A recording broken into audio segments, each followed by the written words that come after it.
Good afternoon. It is a beautiful snowy winter day here in eastern Washington, and this gives me an opportunity to do some projects that I've been working on or wanting to get done in the van for some time. Today I'm going to do a USB port with voltmeter gauge or with volt gauge uh, back here, so that way I have a way to charge my phones, anything that needs USB, my speakers, things like that. And then also too, it gives me the opportunity to see what the battery levels are for the house batteries without having to go up to the very front of the van to look at the gauge there. So right now I've got bed mode taken away, back into couch mode, so give me a little more room. Got to move the guitar, camelback, and whatnot.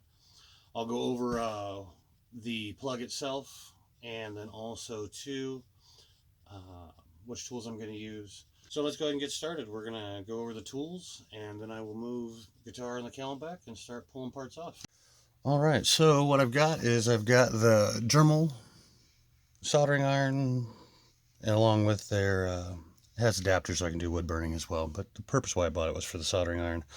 I can use that for the shrink wrap as well. I'll probably just use a lighter. I've got shrink tubing, cordless drill, bits, wire strippers. The gauge itself, like I said on here, there's a 12, I think it goes from 11 to 14.2, 14.5, somewhere there. So that gives me a constant idea of where the battery levels are at, along with a on and off switch. So that way I can get rid of any power drains. Multimeter, and those are the last of what I'm going to need. So this is the area we're going to work in. Right behind this is the entertainment center along with the plug and everything else. And I'm going to go ahead and start finishing making room so we can get that installed. And get the base out of the way. So what I'm going to do is I'm going to remove this plug right here. Like I said, I don't have a whole lot of use for a phone line in here. We have cell phones. The van is a 2007 Great West Legend. And if I was going to be hooked to shore power at an RV park, I still probably wouldn't use a landline. So it can go. Eventually we'll get things powered up when we get onto our solar and our inverters to where these are always hot. This is going to go away eventually, and hopefully this will be where this will be my main control panel for the solar panels, for the charge controller, etc., everything else. For right now, I will need to empty out the closet so I can get back and access everything back here. We're going to get that pulled off and start looking at where we can find the hot wire. All right, so that's out. There's a plug. I cut it off. That hole is way too large for my plug that I'm installing, so I'm just going to use the switch plate will allow it to fill it in. I did heat shrink the wires just to keep them together, and now it's time to work from the closet. So as you can see, well, you might be able to see, there's a little more light in here. So on the back there at the bottom, you can see where the hole is. That's stereo and entertainment center itself. This is the power plug that comes from it. So I'm going to tap into those hot lines and be using that for my power supply. All right, so fortunately, wiring kit's well labeled. Positive, 12 volt and 12 volt ground. Snipped them off and stripped them just to make sure.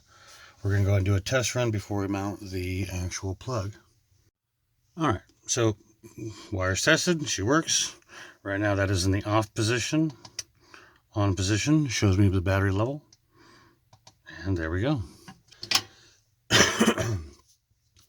Now on to the other side, we're going to lock the screws in and the plug mount spin.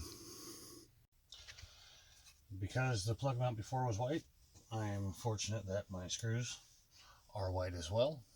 And so what we'll be doing is just reutilizing those ones that are already there. Holes are already made for it. Why not?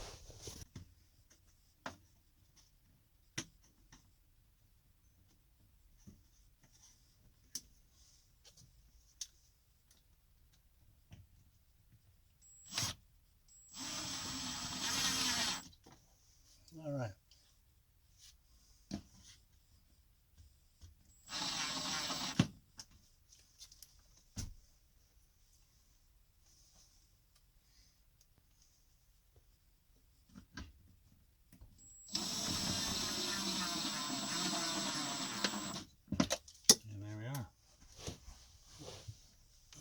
tip, and we are in place. So now all we have to do is hook up the wires, and we're golden.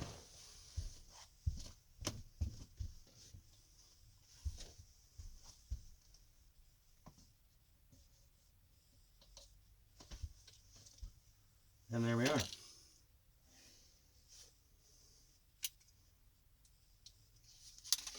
All right, simple little repair, simple little fix and upgrade. Now I've got power back here for the phone, and my next step is going to try to be figuring out how to do some sort of a temporary install to where my phone will mount close by. Obviously, something right now is still better than nothing. I may do a small shelf up here sticking out so that way I can just slide it up and out of the way. Obviously, I want to have it close by so I can hear my alarm and whatever. So, and we're in. I will say that I don't care for the fact that that light is on. It's just one more thing that draws power. Even though it's LED and it's minimal power, it's still power. I was kind of hoping that the off switch would turn it off entirely. There we are. So anyways, we've got the power plug. Let's go ahead and plug it into the phone, make sure everything's powering up, and we'll go from there. Hope you guys have a great day. Be great to each other, and we'll see you next time.